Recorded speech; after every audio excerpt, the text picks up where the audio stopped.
Now, Oregon doesn't play anybody that we care about until October 12th, honestly, when they play Ohio State. They got a game against UCLA. They got a game against Michigan State. But when they go drop 194 on Idaho this weekend, I want some of this to fall into place and make sense and understand just where we are in college football, both right now, week one, but also as a sport. Because I have done a couple of segments about the $20 million that has been spent on the roster at Ohio State. And one of the reasons that I thought that number was worthwhile is because Ross Bjork gave it to Ross Dellinger at Yahoo Sports, and it's been reported and re-reported.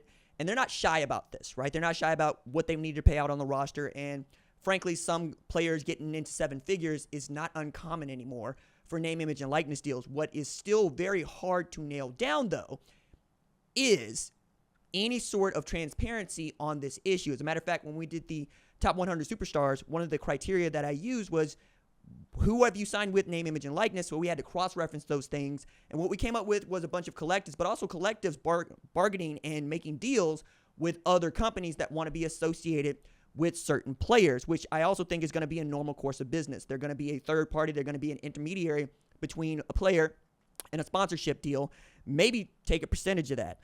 But I wanted to talk about Oregon because we finally are getting to a place where the roster is reflecting what so many people thought the roster would look like once Phil Knight got to spend some money on some players.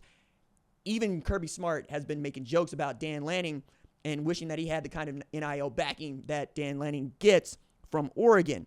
And I thought that this piece in 247 by Grant Hughes, which has been cited at Football Scoop and a couple of other places, is interesting because he apparently got some recorded interview with, heard Troy Dannon speak at the 1890s annual member appreciation event where he was saying, look, Nebraska is in a very good position to be one of these programs that makes the leap in 2025, 2026, when the settlement is done, when you have to go in your revenue sharing models, when you are also in a position where you're going to pay Title IX players and athletes as well, you're going to need a lot of money. So the quote I thought was fantastic because he's also just underscoring what it means to be an athletic director in this day and age and who you have to really sell on the program. And gratefully, at a place like Nebraska, everybody wants to already win and play football. We have facilities, we have coaches, we have fans. In the next couple of years, we'll be fighting an even fight. That's important. Right now, we're not fighting an even fight. At Washington, our football program last year had an NIL budget of about $10 million and went to the national championship game. Oregon's, he estimates, is 23. Ohio's is 23. Ohio State, excuse me. Ours is not even 10.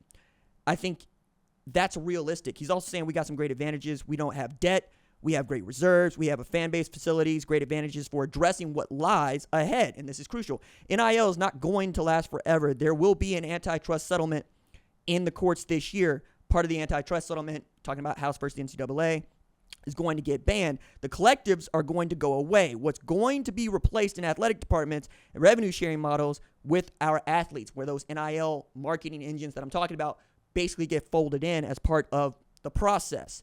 In the budget of our athletic department right now, we have $20 million in placeholder in 2 years to share with our athletes.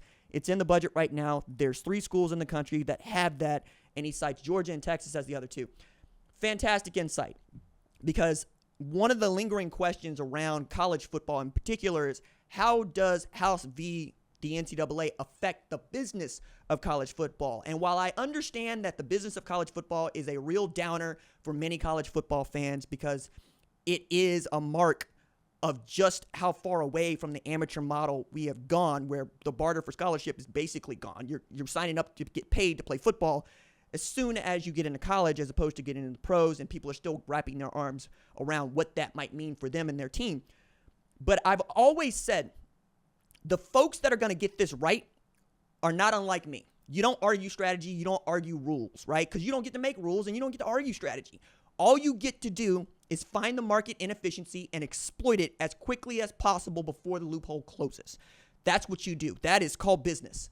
That's how you make businesses go. That's how you get them off the ground. That's how you make money. As a matter of fact, it's actually an honest way about going about this, because if I just want to juice an evaluation of a company and then dump it, maybe I'll make some money, sure, but a lot of other people are going to go broke because that money's not material. It's not materialized. You haven't actually made a profit for anybody. You've just told everybody this is what this is worth. It's one of the reasons why I don't really buy into all of the On3 NIL valuations, because where are you getting those numbers, right? Like, that's the thing. It's kind of like me talking about PFF. Sometimes it feels like it works, sometimes it doesn't, but PFF keeps their own stats, right? Where are you getting all this stuff? Who's doing the grading when you are evaluating pass blocking? What do you think qualifies as a good pass block, right? What qualifies as a pass attempt? Those sorts of things seem to be more cut and dry. But you talk about pressures. Okay, how close do you have to get to the quarterback for it to be a pressure? And that's kind of what I'm thinking about with valuation. I'm not going to just throw statistics at you to throw them at you. If they make sense, we'll talk about them. If there's still something that you can't quite put your finger on, maybe talk about it that way, right? When we talk about charisma, when we talk about moxie, these aren't things we can quite put our finger on for a quantitative analysis, but qualitatively, we know how that feels because we're instinctual beings.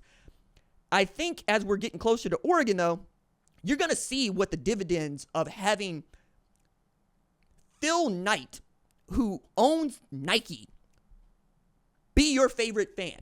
Like, that's full stop. That's what Boone Pickens did with Oklahoma State. That's what SMU fans did years ago. That's what A&M has done for years. Like, there's never been a level playing field for college athletics ever.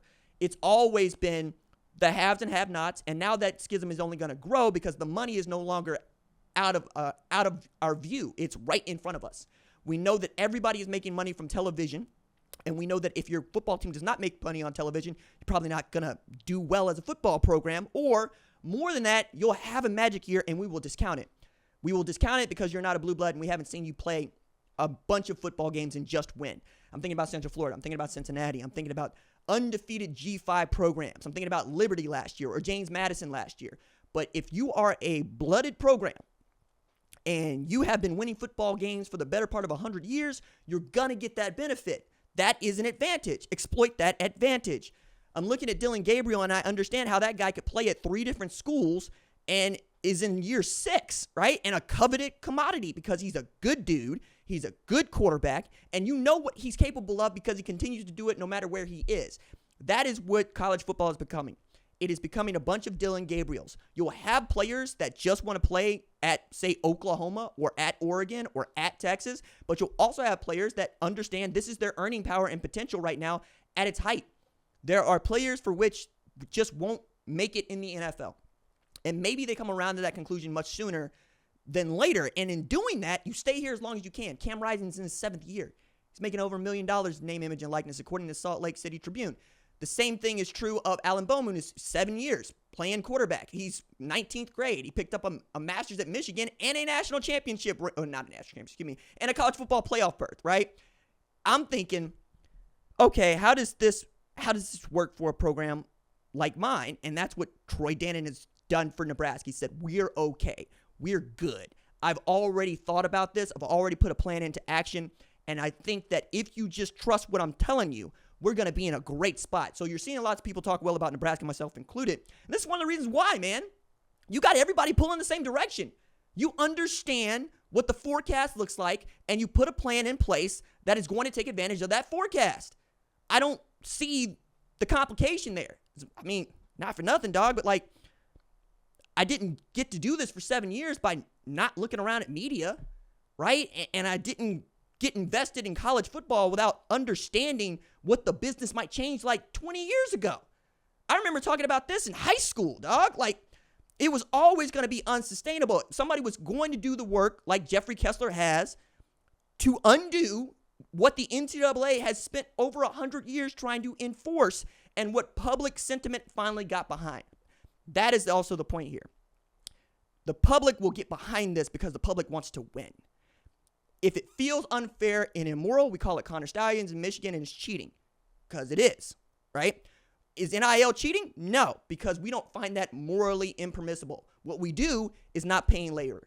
What we do is watching these kids not have the same freedom of movement as their coaches. What we do is see an 18, 19, 20-year-old who doesn't have the same advantages of another 18, 19, 20-year-old because they simply chose to play a sport that is governed by the NCAA, and the NCAA is empowered by its member institutions, okay?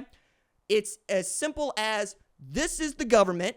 This is what you signed up for. These are the rules. You want to change the rules? We have ways of doing that. You should invest in those things and give that your time. So with the $23 million, I'm thinking, okay, now we know that Oregon feels really good about whomever they're going to play, including Ohio State when they got to Eugene. And this is one of the reasons why.